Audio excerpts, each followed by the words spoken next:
Vamos lá que dá para gravar mais ou menos. Tá. Primeiro, o que a gente tem? Para a gente saber a parte de equação com conjuntos numéricos, assim, primeiro a gente tem que lembrar o quê? O vídeo passado eu falei sobre os tipos, as casas numéricas, que é a natural, inteiro, racional, irracional e o real, certo? Então, para a gente fazer o cálculo, primeiro a gente tem que entender a simbologia. O que a gente tem? Primeira simbologia, a gente tem tem a simbologia pertence, não pertence, está contido, não está contido, contém, não contém, tal que existe, não existe e vazio. Essas simbologias você coloca dentro da solução.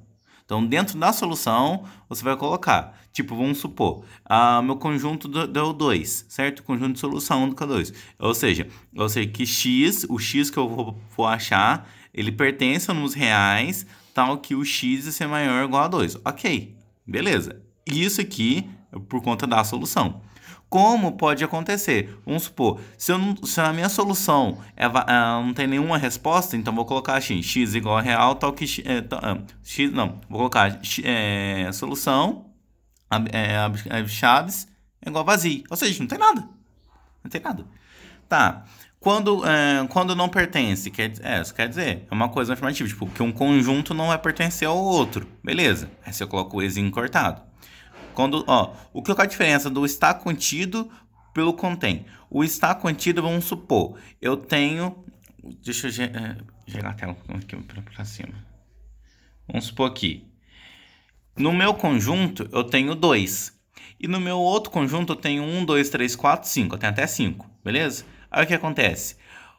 O 2 está contido ou contém o 5?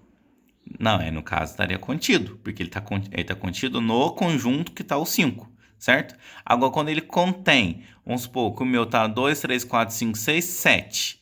Aí aqui tá 1, 2, 3, 4, 5. Ou seja, o 2, no conjunto que tem o 2, contém o conjunto que tem o 5, certo? Aí teria isso. Beleza. Aí, vamos supor, a partir desse momento tem tal que. O tal que é utilizado aqui, ó. É só utilizado para solução. X pertence aos reais, tal que x maior que 2, maior ou igual a 2, beleza? Então, tal que é só usado na solução. O existe e o não existe. Aí você vê, você faz a solução, faz a equação. Essa resposta existe? Ok, existe. Existe ao contrário. Essa resposta não existe, então não existe. Cuidado, não existe diferente de vazio. Não existe quer dizer assim que tem a resposta, mas não está existente no conjunto. O vazio é que não tem resposta nenhuma, certo? É tipo assim, o fora que você relevou, você perguntou para a pessoa te deixou no vácuo, vazio, entendeu?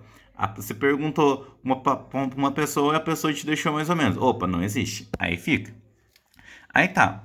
Aí daí que a gente vai estudar, porque na parte da interseção do conjunto, a gente trabalha muito interseção, união e diferença. Diferença pode ser escrito assim, A menos B ou A barra B, certo? Não é tal, é A barra, ou seja, está falando a diferença de A e B. Tá, e o que seria essa diferença?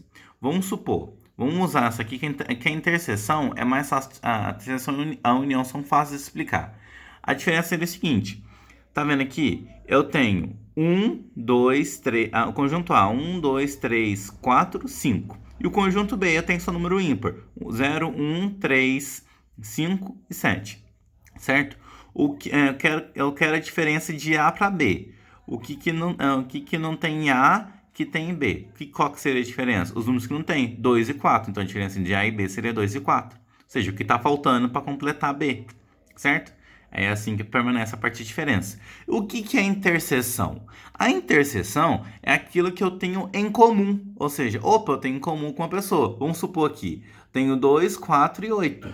E aqui no outro conjunto eu tenho 4, 8 e 16. Qual que é a minha interseção? O que eu tenho em comum? O 4 e 8 de cada lado. E o que é união? A união, né, é a união, aquela união meio instável, sabe? Tipo assim, ou seja, é tipo fusão. Eu junto dois conjuntos num só. É esse que ficaria, eu supondo, 2, 4, 8 e 16. Certo? Isso seria a parte da união. Tá, beleza. Aí aqui a gente. Beleza, então essa parte ela é tranquila. Agora vou passar um outro. Vamos passar para a gente ver o exercício. Bom, vamos aqui um exercício. Exercício a gente tem o quê? Temos, ó, A, conjunto de A, que é 0 e 1, o conjunto de B, que é 0, 1 e 2, e o conjunto de C, que é 2 e 3, certo? Aí, vou fazer essa primeira expressão aqui, ó, de cima, que depois eu vou explicar um truquezinho que eu achei, que eu montei. Ó, a gente tem aqui A, eu quero A interseção com B, a resposta tem que ser de U com B interseção com C, certo? Aí eu venho aqui. A interseção com B. O que eu tenho em A que eu tenho em B? 0 e 1, certo? Beleza, 0 e 1. B interseção com C. O que eu tenho em B que eu tenho em C? 2, praticamente. É a única coisa que eu tenho neles, 2. Qual que é a união? 0, 1, 2, certo? Uai, mas olha que o B é 0, 1, 2. Aí que eu venho. Quando tiver assim, no dois parênteses, assim, ó, tiver com a mesma simbologia, ou seja, A interseção com B e B interseção com C, ou A união com B e B união com C, e diferenciar só o meio entre eles, a resposta sempre vai ser o conjunto que mais se repete, ou seja, no caso B. No caso, lembrando, tem que estar assim. Porque se tiver diferencial, você não vai conseguir encontrar a resposta. Esse é o primeiro passo. E sim, esse é o primeiro passo para análise para uma resposta rápida. E sempre analisar o quê? Tá vendo aqui o primeiro passo? Se está contido ou contém. Ou seja, se analisa dois conjuntos, se está contido ou contém. Quer ver? A gente vai ver no próximo exercício como é que fica. Tá. E como é que fica? Vamos lá. Eu tenho um conjunto U, 0, 1, 2, 3, 4, 5, 6. Tenho um conjunto A, 1 e 2, B, 2, 3 e 4, e C, 4 e 5. Eu quero a diferença de U com A, depois a diferença disso, eu quero a interseção com o conjunto que vai ser formado com B com união com C. Qual que é a diferença de U com A? Tem que ver o que tem em A que não tem em U. Aí vai lá. Opa, corta o 0, porque o 0 meio que assim é para fora. 1 e 2. Ó, louco, beleza. Então, ou seja, que esse passo aqui eu não tenho. Então, a resposta ficou 3, 4, 5, 6. Beleza.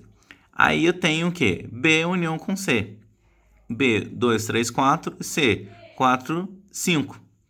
Unir, 2, 3, 4, 5. Aí eu quero a interseção entre eles. Ou seja, o que eles têm em comum? 3, 4 e 5. 3, 4 e 5. Certo? Beleza. Agora um outro exercício, esse aqui é na parte mais intermediária, entendeu?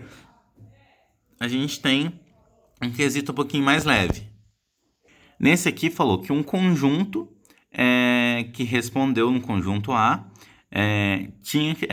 deu 80% das pessoas do conjunto responderam para A e 60% responderam para B. Só que eu quero a 60% de quanto? Ou seja, qual foi o quanto que eles responderam?